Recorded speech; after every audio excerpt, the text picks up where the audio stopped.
काल यमन का वध। सुखदेव जी ने कहा, हे राजन परीक्षित, जिस समय जरासंध 18वां संग्राम 18वां युद्ध करने के लिए मथुरा पर चढ़ाई कर रहा था, उसी समय नारद जी का भेजा हुआ काल यमन भगवान श्री कृष्ण से युद्ध करने के लिए मथुरा के निकट आ उपस्थित हुआ। उस समय उसके सामने डटने वाला कोई वीर संसार में नहीं था।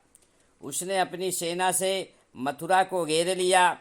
भगवान श्री कृष्ण ने जब काल यमन और जरासंध के रूप में दो दो विपत्तियों को एक साथ मंडराते देखा, तब उन्होंने अपने सभी स्वजन संबंधियों को द्वारिका पहुंचवा दिया और शेष प्रजा की रक्षा के लिए बलराम जी को मथुरापुरी में छोड़ कर आप गले में पुष्पों की माला पहने निरशस्त्र, बिना किसी शस्त्र धारण किए हुए निरशस्त्र हो नगर के बाहर निकल आए, क्योंकि भगवान श्री कृष्ण जानते थे कि इस बार जरासंध के साथ में काल यमन आया हुआ है और इस प्रकार से अगर ये दो दो विपत्तियां हैं तो हमारे मथुरावासी ब्रज के लोग विपत्ति में पड़ जाएंगे। इसलिए उन सब को उन्होंने द्वारिका पहुंचाया। बलराम को नगर में जो लोग उपस्थित थे उनकी रक्षा करने के लिए छोड़ दिया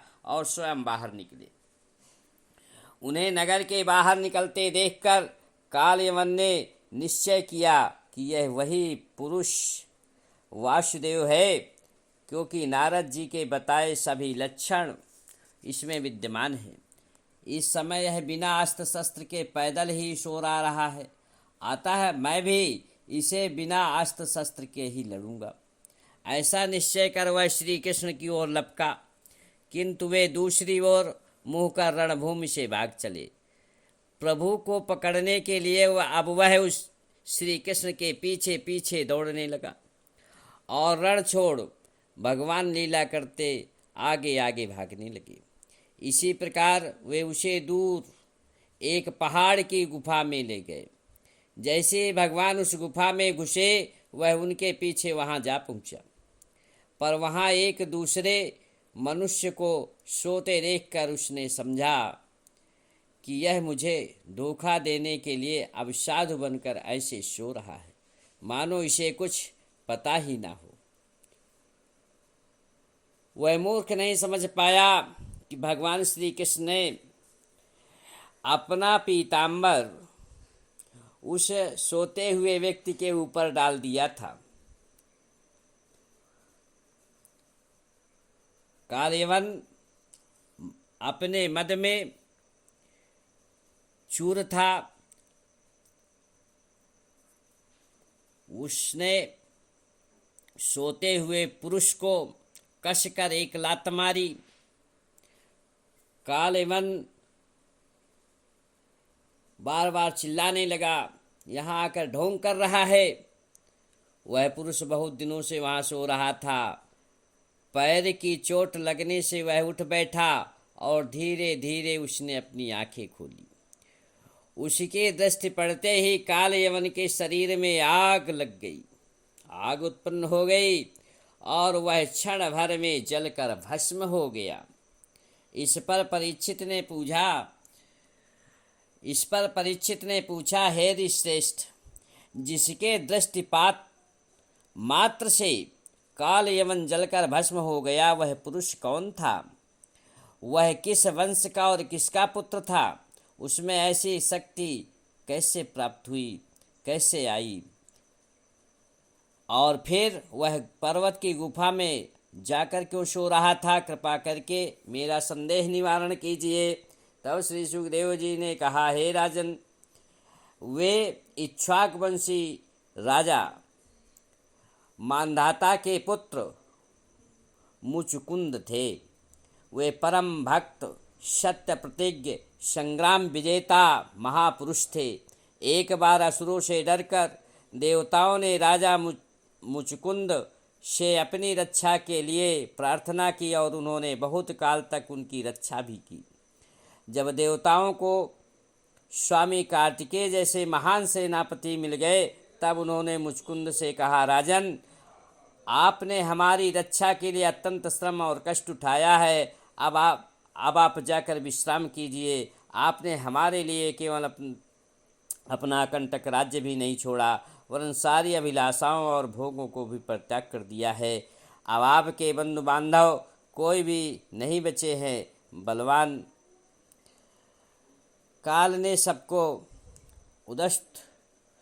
उदरस्थ कर लिया है, अतः आपकी जो इच्छा हो हमसे मांग लीजिए। हम एक कैवल्य मोक्ष के अतिरिक्त और सब कुछ दे सकते हैं। राजा मुचकुंद ने थके होने के कारण उनसे केवल निद्रा का ही वर मांगा और उनसे वर पाकर वे उस पर्वत की गुफा में जाकर सो गए। देवताओं ने उनके सोने के लिए जाते समय यह भी कह दिया था कि सोते हुए में यदि आपको कोई जगा देगा तो आपकी दृष्टि पड़ते हो तत्काल भस्म हो जाएगा। परीक्षित, काल यवन के भस्म हो जाने के बाद भगवान श्री कृष्ण ने परम भक्त राजा मुचकुंद को अपना दर्शन दिया। मुचकुंद बड़े धीर पुरुष थे, फिर भी भगवान की वह ज्योतिर्मयी मूर्ति देखकर वे चकित हो गए और सशंकित होकर उन्हें पूछा, आप कौन हैं और आप इस संकीर्ण कंटकाकीर्ण वन में क्यों विचर रहे हैं? आपका इस पर्वत की गुफा में आने का क्या प्रयोजन था? क्या आप समस्त तेजस्वियों में मूर्तिमान तेज हैं अथवा भगवान अग्निदेव हैं? क्या आप सूर्य, चंद्रमा या इंद्रदेव हैं? क्या आप देवताओं के आराध्य देव ब्रह्मा, विष्णु, शंकर, भगवान शिव या स्वयं पुरुषोत्तम नारायण तो नहीं हैं? पुरुषश्रेष्ठ, यदि आपको रुचे तो मुझे अपना जन्म, कर्म और गोत्र बतलाइए। मैं सच्चे हृदय से उसे सुनने का इच्छुक हूँ। मैं महाराजा मानधाता का पुत्र मुचकुंद हूँ। अभी अभी किसी ने मुझे जगा दिया और उसके पापों ने उसे जलाकर भस्म कर दिया। मुचकुंद की मधुर वाणी सुनकर भगवान श्री कृष्ण ने उससे कहा, प्रिय मुचकुंद, मेरे जन्म और कर्म और नाम अनंत है।